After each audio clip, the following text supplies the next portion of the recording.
Every golden age carries a hidden flaw. It convinces people that prosperity is permanent. But history tells a harsher story. Wealth has never been secure, not under empires, not during revolutions, not even in eras remembered as stable. What separates the rich from everyone else isn't simply how much they own, but how they prepared for the moment the system failed. The powerful have always understood something most people overlook. Money is not safety, it is exposure. Coins, notes, accounts, all of them depend on rules enforced by institutions that can change overnight. The wealthy didn't trust the system blindly. They learned how to survive it. To see this clearly, we have to go back before banks, before paper money, to a time when wealth meant access rather than accumulation. In ancient Mesopotamia, long before currency as we know it existed, elite merchants didn't hoard silver in one place.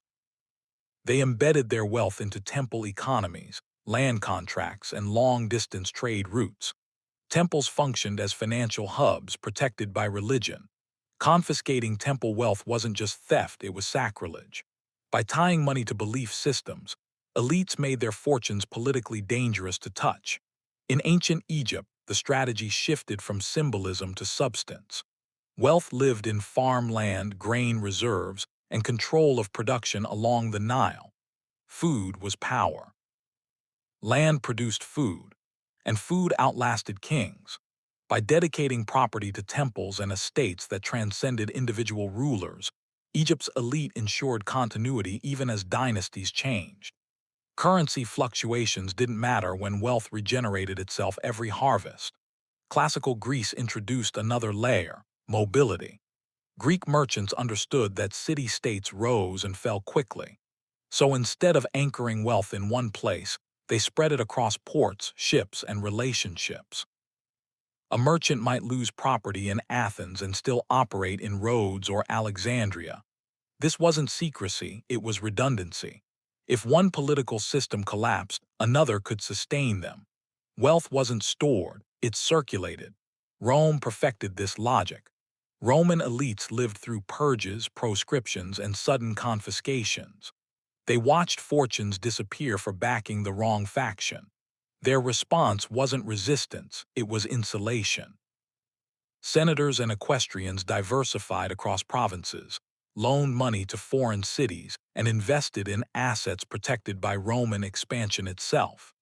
By spreading wealth across jurisdictions, they reduced their exposure to any single ruler. Gold, art, and valuables were moved quietly. Power wasn't in owning everything, it was in never being fully cornered. When Rome weakened, the shift became even clearer. As imperial authority faded, the elite stopped funding the state and began funding themselves. Wealth moved into fortified estates, private trade, and localized control. The empire collapsed. Their position didn't. The treasury vanished. The land remained. The medieval world introduced new threats, kings hungry for war funding, and new defenses. The church became both vault and shield. Property donated to religious institutions was difficult to seize without political fallout. Wealthy families used monasteries and trusts to protect assets across generations. Meanwhile, banking families developed paper instruments that allowed money to travel invisibly across borders.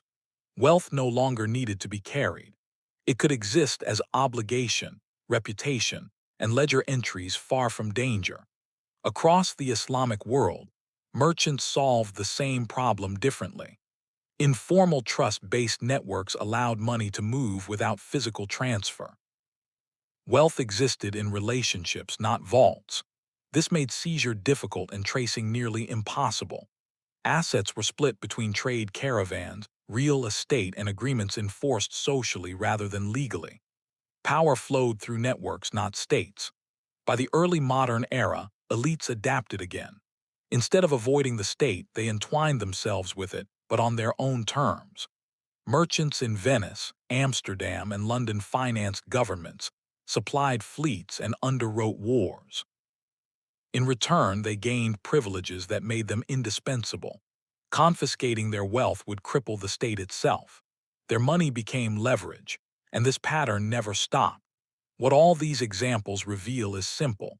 Enduring wealth has always relied on two principles: independence and dispersion. Independence from any single system's failure. Dispersion across assets, regions, and forms of value. The wealthy never trusted a single structure to protect them. That was the mistake of everyone else. Today, the illusion of safety is stronger than ever. Wealth is digital, centralized, and traceable.